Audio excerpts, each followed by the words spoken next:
नमस्कार दोस्तों, स्वागत है आपका इस सीरीज़ में जिसको हम कहते हैं हिडन टैलेंट। हमारे अंदर में अगर कोई टैलेंट छुपा हुआ है तो उसको हम कैसे बाहर निकालें और उसको कैसे जिएं।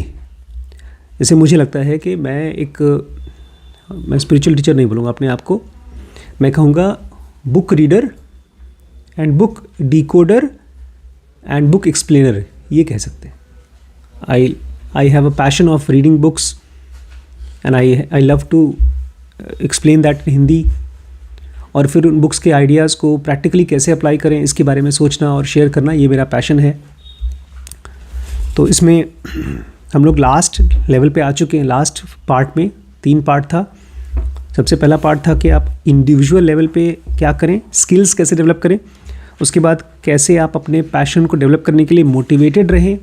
मोटिवेशन वाली ज़रूरत मुझे अब कम पड़ती है, आप लोगों को बहुत पड़ेगी, बिकॉज आप जो भी काम करेंगे उसमें बस जब तक क्लास चलेगी, जब तक कोई आदमी आपको तारीफ़ें करेगा तभी तक आप उसमें इंटरेस्टेड रहेंगे, और फिर 10 सेकेंड 15 सेकेंड बाद क्या चीज़ इंपॉर्टेंट हो जाएगा, मोबाइल, तो आप छोड़ देंगे।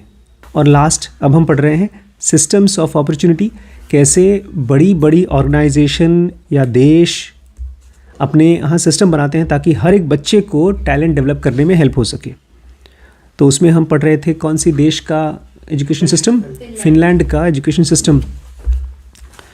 आप लोगों को अभी भी आइडिया नहीं है कि कितने कम लोगों को इंडिया में पता है एजुकेशन सिस्टम ऑफ फिनलैंड, बहुत कम लोगों को।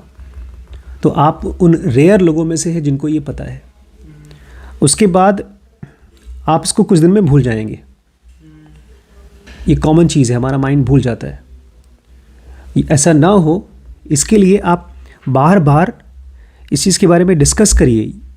आज वैभव बोल रहा था खाने की टेबल पे कि जब नाना जी उसको बोले थे, अरे तुम फिल्म बनाओगे, कैसे बनाओगे, क्या करोगे, तो उसने यूज़ किया इसी बुक में से पढ़ा हुआ एक इंसाइट कि जब भी कोई आदमी, नोवाइस आदमी जिसके पास आपके काम का एक्सपर्टाइज नहीं है, अब जैसे नाना जी हैं वो फिल्में देखना जानते हैं लेकिन फिल्में बनाना, स्क्रिप्ट करना, इसके बारे में कुछ नहीं पता।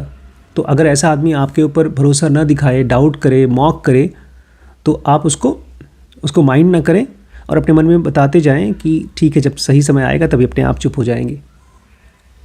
अच्छा, उसमें आज हमने छोटी सी चीज़ मैंने करेक्शन किया कि जब भी कोई आदमी आपको मॉक करे आपके टैलेंट पर जिसमें आप काम कर रहे हो, और वो आदमी कोई बहुत क्रेडिबल आदमी नहीं है, तो आप उसको बोले ना कि मैं क्या करने वाला हूँ, उसके साथ फाइट ना करें, क्योंकि उसमें फिर आपकी एनर्जी ड्रेन हो जाएगी। मैंने इसको देखा है बहुत बार। इलाहाबाद में पापा मम्मी के साथ ऐसे ही होता था। वो लोग बहस करते रहते थे, मैं भी बहस करता रहता था, और फिर शाम तक थक जाता था, और फिर हार करके उन्हीं के हिसाब से कुछ न कुछ करना पड़ता था। और इसी वजह से मैंने शायद उनके हिसाब से MBBS और MD किया। अगर वापस मुझे जाने को मौका मिले और मुझे ग्रेजुएशन करने का मौका मिले तो मैं बिज़नेस स्ट्रैटेजी को पढ़ना चाहूँगा या सॉफ्टवेयर को पढ़ना चाहूँगा। तो don't waste your energy by fighting those people जिनको आप मानते हैं कि क्रेडिबल नहीं है। तो आज का टॉपिक का नाम है ट्रबल इन पैराडाइज। देखते हैं क्या है ट्रबल इन पैराडाइज में। When I traveled to Finland a few years ago, I expected citizens to be proud of their education system. कह रहे हैं ऑथर, जब मैं फ़िनलैंड पहुंचा कुछ साल पहले, पूरी दुनिया इनके एजुकेशन सिस्टम की बड़ाई करती थी, तो मुझे लगा वहाँ के लोग भी जो सिटीजन्स हैं उनको बड़ा गर्व होगा कि हमारा एजुकेशन सिस्टम बहुत अच्छा है। But the people I met, from their prime minister to education experts to parents, were generally critical of their schools. लेकिन जब मैं वहाँ के लोगों से मिला, वहाँ के प्राइम मिनिस्टर से मिला, एजुकेशन एक्सपर्ट से मिला, और जितने भी पेरेंट्स थे जिन लोगों से मैं मिल पाया, उन लोगों ने कहा कि अरे बहुत अच्छा नहीं है, बहुत क्रिटिसाइज़ कर रहे थे। At first I chalked it up to Nordic family humility. I had learned that first principle of Scandinavian social code is don't think you are anything special. बोलते हैं पहले मुझे लगा कि ये लोग थोड़ा हम्बल होने की कोशिश कर रहे हैं। सोशल कोड है ना, कोई आदमी आपकी तारीफ़ करे तो आप बोलते हैं नहीं हमारी क्यों तारीफ़ कर रहे हैं, ऐसा कुछ है। I soon found out there was a good reason for them to be disappointed and frustrated. लेकिन बहुत जल्दी मुझे पता चला कि ये लोग जानबूझ के अपने यहाँ को ख़राब मान रहे हैं, उसके पीछे वजह है, Finland had started slipping on the 4th PISA exam in 2009। 2009 में जब इनका चौथा PISA एग्ज़ाम हुआ तो वो धीरे धीरे अब नीचे गिर रहे थे।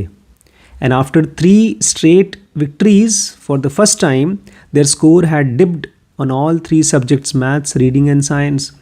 तो 3 बार तो ये पूरे वर्ल्ड में बेस्ट थे एजुकेशन में, इम्तिहान में, लेकिन अब चौथी बार मैथ्स में, रीडिंग में और साइंस में उनके नंबर गिर रहे थे। ये टॉप नहीं रह गए अब, और उसके बाद अगले 3 एग्ज़ाम तक ये स्कोर नीचे गिरता रहा। 2018 में Finland had just eclipsed by several Asian countries, they were bumped down to second best in Europe. और 2018 में वो खाली एशियन कंट्रीज़ के नीचे नहीं थे, ये काफ़ी नीचे आ गए थे। जो सेकंड बेस्ट हो सकते हैं यूरोप में, उन्होंने भी इनको बम्प डाउन कर दिया था। समुद्र किनारे छोटा सा एक देश था, उसने इनको हरा दिया था। Estonia had climbed up the chart despite relatively low budget, जिसके पास बजट भी बहुत कम था और टीचर भी बहुत कम थे, फिर भी इनसे बेटर कर दिया उसने। 2018 तक जब पहुँचे तो इनका वर्ल्ड में सबसे अच्छा रहा, दे वर बेस्ट। और अमीर और गरीब दोनों ही बच्चे जब इम्तिहान देते थे तो बराबर, मतलब गैप बहुत कम था, दोनों ही अच्छा कर रहे थे। Estonia's policymakers had studied the Finnish recipe and imported many of their ingredients। Estonia ने कैसे किया था? इन्होंने फिनलैंड के इस एजुकेशन सिस्टम को पढ़ा, उस रेसिपी को अपने यहाँ यूज़ किया। Their primary and secondary schools had highly qualified teachers। इनके यहाँ प्राइमरी स्कूल में, छोटे बच्चों के स्कूल में और सेकेंडरी स्कूल में जो टीचर्स थे बहुत क्वालिफाइड थे। With masters degree required and high levels of autonomy offered, वहाँ पर उन टीचर्स को मास्टर्स की डिग्री चाहिए, ऐसे कोई भी लल्लू पंजू टीचर नहीं बन सकता।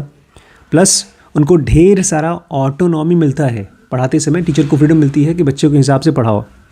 They had first grade teachers looping with their students until 3rd, 4th, 5th और इवन 6th ग्रेड। और जो बच्चे टीचर्स के साथ फर्स्ट ग्रेड में पढ़ाते थे वो उनके साथ सेकंड में, थर्ड में, फोर्थ में, फिफ्थ में, 6th स्टैंडर्ड तक पढ़ाते थे, लूपिंग करते थे। एस्टोनिया ने सब कुछ उसका कॉपी करके एक तरह से अपने आप को बेस्ट बना लिया। A strong support system for assisting struggling students rather than having them repeat grades. और जो भी बच्चे रिपीट करने वाले थे, फेल होने वाले थे, उनको बहुत स्ट्रॉन्ग सपोर्ट दिया, एक सिस्टम बनाया। And curriculum of play based education, और जो स्कूल का पढ़ाई का करिकुलम था वो बोरिंग नहीं था, वो प्ले बेस्ड एजुकेशन था, खेल खेल करके सीख सकते हैं। So if it was working for Estonia, why was Finland suddenly lagging? तो जब यही चीज़ें, फिनलैंड की चीज़ें एस्टोनिया के साथ काम कर रही थी तो फिनलैंड क्यों पीछे रह गया? Let's be clear, Finland might have been falling but they certainly weren't failing. एक बात हम आपको साफ साफ बता दें, फिनलैंड हार रहा होगा बाकी देशों से, लेकिन वो फेल नहीं हो रहा था। They were still on the top 10 world wide, वो अभी भी दुनिया के टॉप 10 में थे। And they had maintained small performance gap between schools and between students based on socio economic status. और वो अभी भी गरीब और अमीर बच्चों के बीच का जो गैप है नॉलेज का, वो बहुत कम था उनके यहाँ पर भी। But it seemed that their students had somehow lost a step. लेकिन ऐसा लगने लगा था कि उनके स्टूडेंट्स ने कुछ न कुछ बीच में एक स्टेप भूल गए, लॉस्ट हो गए। Experts quickly began examining the many possible reasons for decline. Experts ने फटाफट खोजने की कोशिश की, क्या चक्कर है यार, क्यों हम लोग डिक्लाइन कर रहे हैं। They speculated about the rise of complacency and the toll of budget cuts in 2008 financial crisis. तो लोगों ने अंदाज़ा लगाया कि 2008 में भाई बहुत बड़ा रिसेशन आया था, उसकी वजह से पैसे इन्वेस्ट नहीं हुए, तो क्या पता उसकी वजह से लोग कॉम्प्लेसेंट हो गए, थोड़ा सा आलसी हो गए हों। They highlighted that efforts by other countries to import Finnish practices and teach to the test hurt Finland standing। उनको ये भी लगा कि क्या पता हमारा एजुकेशन सिस्टम हमने बहुत प्रमोट किया तो दूसरे देशों ने हमको हमारी ट्रिक को यूज़ कर करके हम ही को हराना शुरू कर दिया। But there was direct evidence for another explanation. लेकिन एविडेंस से पता चला कुछ और वजह थी। Challenges with motivation among boys and high school students. जो बच्चे पढ़ते थे हाई स्कूल में वो मोटिवेटेड नहीं थे, जोश नहीं था उनके अंदर। इन 2018 70% of students in Finland reported they didn't try their best on the PISA। 2018 में जब इंटरव्यू लिया गया, पूछा गया, तो 70% बच्चों ने कहा बहुत मन से नहीं दिया था हमने कंपटीशन, पीसा का competition. And their declining motivation wasn't limited to the test. Finnish students had some of the world's lowest score in the desire to persist and improve the school. और ये खाली टेस्ट में नहीं था, उनके पूरे school में जहाँ जहाँ भी था वहाँ पर बच्चे परसिस्ट नहीं करना चाहते थे, अपने स्कूल में इम्प्रूव नहीं करना चाहते थे. Somewhere along the way they seem to have lost their love of learning. कुछ ऐसा हो गया रास्ते में, बीच में, कि उनका जो पढ़ाई करने के लिए प्यार था वो ख़त्म हो गया. The very intrinsic motivation that their system was designed to cultivate. ये वो चीज़ ख़त्म हो गया जो उनका सिस्टम कोशिश कर रहा था कल्टिवेट करने की.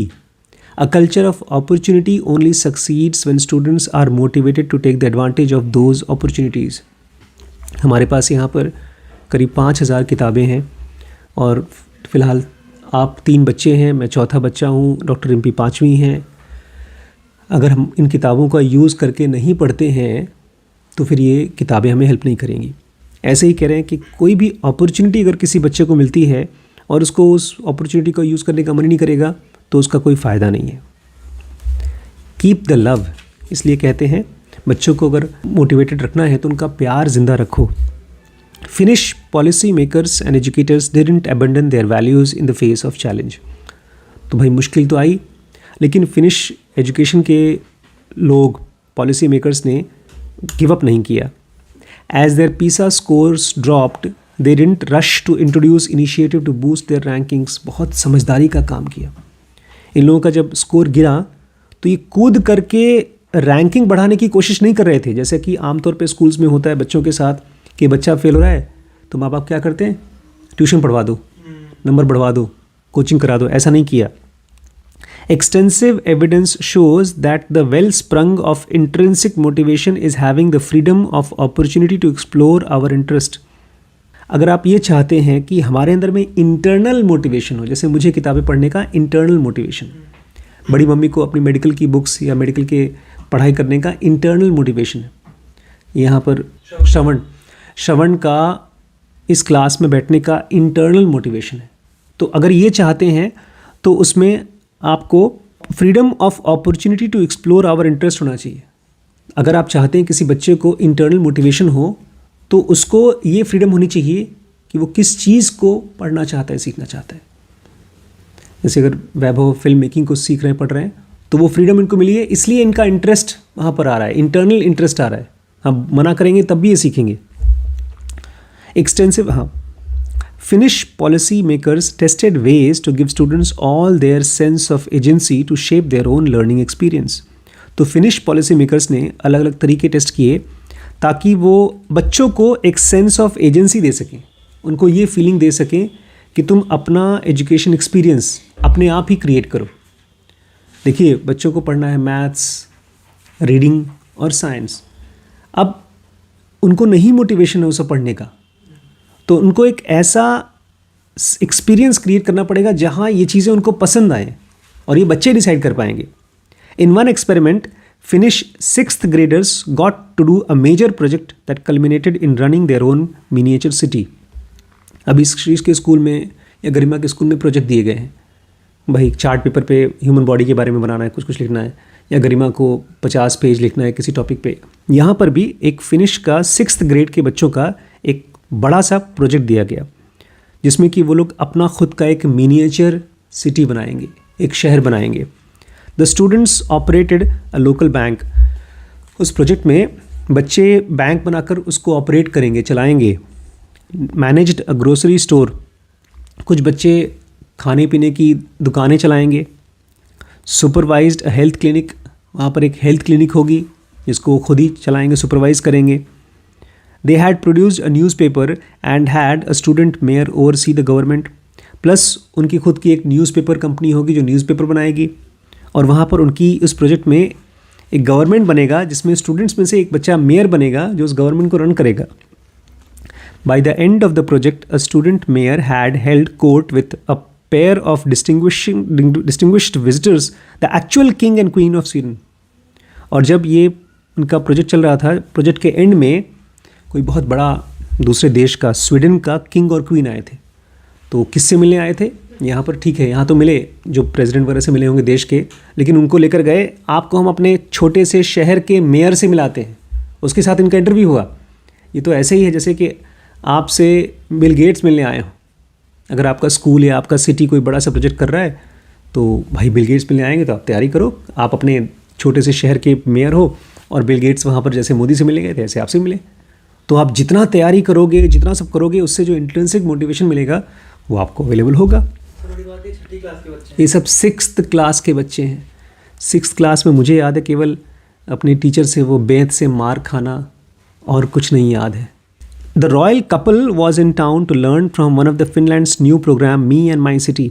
और ये जो रॉयल कपल था, किंग और क्वीन स्वीडन से आया था, वो असल में इन्हीं लोगों से मिलने आया था। वो फिनलैंड के एक नया प्रोग्राम जिसका नाम था मी एंड माई सिटी, जो स्कूल वाले चला रहे थे, उसको देखने आया था। The initiative has won international award for education innovation and promoting entrepreneurial thinking. और इस प्रोग्राम को मी एंड माइंड सिटी नाम को एक इंटरनेशनल अवार्ड मिला, ताकि जिसमें कि इनको इनोवेशन मतलब कुछ नया करके दिखाया है और एंटरप्रेन्योरल थिंकिंग दिखाई है, जिसमें कि बच्चा बिजनेसमैन की तरह सोचता है, वो चीज़ दिखाया। It is a powerful example of deliberate play for older students. हम लोग अगर मोटिवेटेड रहना चाहते हैं तो अपने काम को प्ले बनाना होगा, इसको बोलते हैं डेलिबरेट प्ले। तो इसका परफेक्ट एग्जाम्पल है। Think of it as a middle school equivalent of running an imaginary ice cream shop. इसको ऐसे सोचो कि छोटे बच्चे अपना खुद का एक आइसक्रीम शॉप चला रहे हैं। Students apply for roles that pick their interest and then interview with their teachers for the jobs they want. इसमें बच्चे अपना रोल बोलते हैं कि मैडम हम तो ये दुकान चलाएंगे, हम ये काम करेंगे। उसके बाद वो इंटरव्यू देते हैं कि अच्छा हम इस दुकान को चलाने के लिए क्यों एलिजिबल हैं, हमको इस जॉब पे क्यों रखना चाहिए। Me and my city was such a hit that majority of Finland's 6th graders now participate in it. ये मी और माई सिटी इतना फेमस हुआ कि ऑलमोस्ट सारे बच्चे 6th स्टैंडर्ड के सारे स्कूल के बच्चे इसमें पार्टिसिपेट करते हैं। The programme is powerful because it puts student in charge of their individualised learning. ये प्रोग्राम बहुत पावरफुल है क्योंकि इसमें जो बच्चे हैं वो खुद ही इंचार्ज हैं, मालिक हैं अपनी इंडिविजुअलाइज्ड ट्रेनिंग के लिए। वो किसी और के लिए नहीं पढ़ रहे हैं, खुद के लिए पढ़ रहे हैं। They are excited to spend weeks preparing for their roles. हफ्तों के लिए अपनी तैयारी करते हैं, मुझे भाई उस जॉब के लिए तैयारी करनी है ताकि मुझे रोल में वो मिल जाए, जॉब मिल जाए, रोल मिल जाए। And they have freedom to decide how to play them. और उनकी खुद की फ्रीडम है कि वो कैसे उस रोल को प्ले करते हैं। It is up to them to set their vision, manage their money and maintain their reputations. ये उनकी अपनी खुद की फ्रीडम है कि वो अपनी दुकान का विजन कैसे रन करेंगे, वो अपनी दुकान को मैनेज कैसे करेंगे, उसके पैसे को कैसे मैनेज करेंगे, कहाँ इन्वेस्ट करेंगे, और अपनी दुकान की रेपुटेशन कैसे रन करेंगे, कैसे उसको लोग बोलेंगे यार बहुत अच्छी दुकान है, उसकी ब्रांडिंग कैसे करेंगे। They are paid digital salaries. इनको एक तरह से पैसे भी दिए जाते हैं, डिजिटल पैसे। And they get bank cards to buy goods and services from their classmates. और उनको कार्ड बना के दिए जाते हैं ताकि वो अपने दोस्तों से, दूसरे लोगों से सामान खरीद सकें, सर्विसेज ले सकें। Teachers don't have to pull teeth और dangle prizes to encourage students to participate. Normally हम लोग क्या बोलते हैं, तुम फर्स्ट आओगे, सेकंड आओगे, इस तरह के प्राइसेस का लालच दिया जाता है। ये सब यहाँ नहीं करना पड़ता बच्चों को मोटिवेट करने के लिए। There motivation comes from within. उनका जो मोटिवेशन है वो अंदर से आता है। And there is a reason to believe it might stick. और हमको लगता है कि ये चीज़ चलता रहेगा, काफ़ी दिन चलेगा। Preliminary research suggest that along with gaining knowledge, students who participate in program become more interested in economics. Research से पता चला है कि बच्चे ये सब काम करते करते में नॉलेज तो पाते ही हैं, लेकिन धीरे धीरे उनका इकोनॉमिक्स में इंटरेस्ट और बढ़ जाता है, रुपए पैसे में इंटरेस्ट और बढ़ जाता है। To learn about how Finnish schools were promoting intrinsic motivation, I went back to Kari Lohivori. He now serves as Finland's Council for Creative Education with his daughter Nelly, a beloved elementary school teacher who advises schools worldwide on adopting Finland's education practice. कह रहे हैं कि finish education system को समझने के लिए मैं फिर से वापस गया कारी लोहवारी के पास और उनकी बेटी नेली के पास। ये वहाँ के काउंसिल हैं, फिनलैंड के council for education, creative education है, मतलब ये एक इम्पॉर्टेंट पोजीशन में है। और इनकी बेटी भी, ये लोग दुनिया भर में जा करके सिखाते हैं कि कैसे आप फिनलैंड का एजुकेशन सिस्टम अपने यहाँ चला सकते हो। The father daughter duo was kind enough to let me crash with their family reunion. और ये दोनों बहुत अच्छे थे भाई, मुझे अपने साथ फैमिली रीयूनियन में लेकर गए और भाई उनके साथ मैंने कुछ टाइम स्पेंड किया. They told me that although the experimental learning program are a start, there is another key ingredient for intrinsic motivation. तो उन्होंने बताया कि हाँ, इस तरह के बड़े बड़े प्रोजेक्ट्स करने से तो बच्चों के अंदर में इंटरनल मोटिवेशन आता है, वो तो सही है, लेकिन एक और की चीज़ है जिससे कि इंट्रिंसिक मोटिवेशन आता है. और वो की चीज़ क्या है? Reading is the basic skill for all subjects.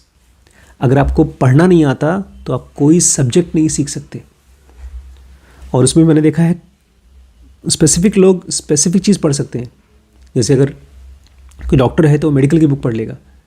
Engineer तो बुक पढ़ते नहीं है, बहुत कम पढ़ते हैं बुक्स इंजीनियर्स. नहीं, मैं जिनको जानता हूँ उसमें कम लोग पढ़ते हैं, बहुत से लोग पढ़ते होंगे, बट स्पेसिफिक जॉनरा के लोग बुक्स पढ़ते हैं तो वही खाली पढ़ पाते हैं. तो reading is basic skill for all subjects. If you don't have motivation to read you can't study any other subject. Author कहते हैं, कारी ने बताया कि अगर आपको रीड करने का मोटिवेशन नहीं है, पढ़ने का मोटिवेशन नहीं है, तो आप कोई सब्जेक्ट नहीं पढ़ सकते. Cultivating the desire to read nourishes individual interest. अगर आप अपने अंदर में रीडिंग का डिज़ायर कल्टिवेट कर सकें, पढ़ने की इच्छा डेवलप कर सकें, तो आपका इंडिविजुअल इंटरेस्ट भी चालू हो जाता है. तो इस तरह से इनके यहाँ क्या हुआ, ट्रबल आ गया था पैराडाइज़ में, मतलब इनके देश में भाई नंबर गिरने लगे. और फिर उनको सॉल्व कैसे किया? कीप द लव, कि कैसे प्यार जिंदा रखे हैं. ठीक है, कल पढ़ेंगे a different kind of recess. इनके यहाँ छुट्टी अलग टाइप की होती है क्लास में, रिसेस.